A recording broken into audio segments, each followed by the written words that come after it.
Well, our program guests this morning to give their perspective on the real debate about to get underway, independents Rob Oakeshott and Bob Catter. But before then, we'll see what the Sunday papers are making of it all this morning. And Laura, the government at least has reduced the argument now to a typical shopping cart of groceries. Tim Tams, Barry. Tim Tams are very big for some of us, and Weet-Bix, and the Sunday papers are reporting that Treasury's modelled the Weet-Bix and Tim Tam factor.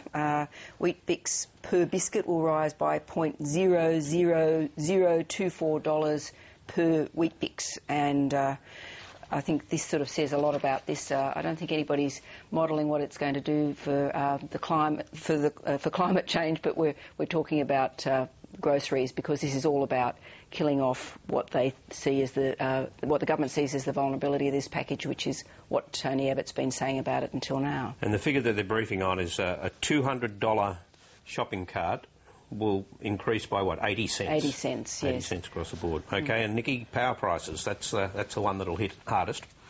Well, if you just want to have your Tim Tams plain, that's okay, but if you want to dunk them in a cup of hot tea, then it's going to cost you, because you're going to have to heat the kettle, and power prices are going up. According to The Age this morning, $3.30 a week more for electricity and $1.50 a week more for gas. So that's where the price increases are going to come in. The other piece of news in the paper was that heavy vehicles outside of the mining sector will be excluded from fuel. So that's how come food prices will be a bit cheaper. But if you want to cook your food, that's where it's going to cost you. Cold tea future, huh? But they took a hit during the week over the heavy vehicles thing without being able to clarify it, and Tony Abbott made a lot of that. It was a very strange marketing policy, I thought. If the decision had been made a while ago, which is what the newspapers suggest... The week before last, wasn't it? The week before last. Why did they not announce it all at the same time? Why put themselves through the agony of a week of questioning in Parliament about whether lawnmowers would be excluded or prime movers would be excluded? They should have just closed the whole thing off. Now, instead, it turned into another muddle. So in the end, I think they're saying about $7 or $8 a week overall. That's the lot, the whole thing. Those over $150,000, you'd think you'd hardly have a whinge about that, about no compensation. But for those under that amount, Glenn, what's the plan? How do they compensate?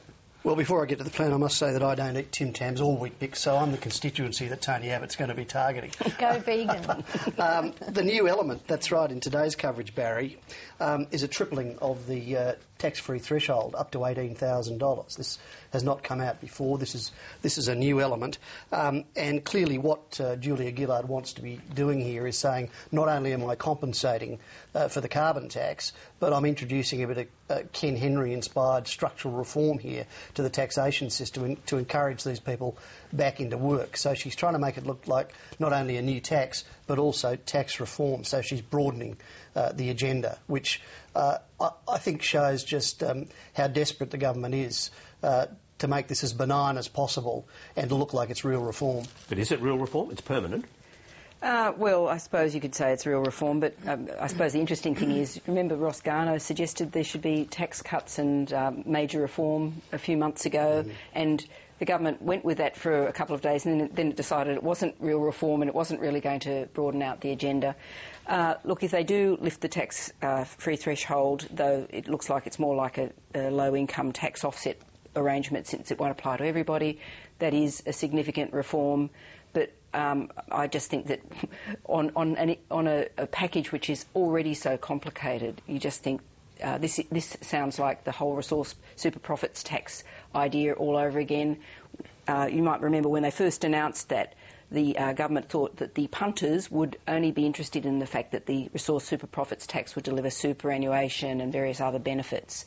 Well, it didn't work out like that. Everybody just went back to the fundamentals of what the mining tax was about. It looks like a bolt-on, doesn't it? It looks like a bolt-on, and they're going to focus on the unattractive. Also, Barry, I have to say that it invites the whole argument that the Sydney media particularly latches onto, which is $150,000 a high income earner in a city like Sydney, which is now the fourth most expensive city in the world according to latest surveys.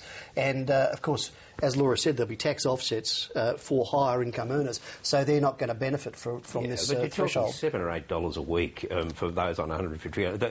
The Queensland flood levy was a much bigger hit than that. I just can't imagine too many people on that sort of income can complain about a $7 hit, surely. Well, the other thing I think too is that they keep talking about overcompensating.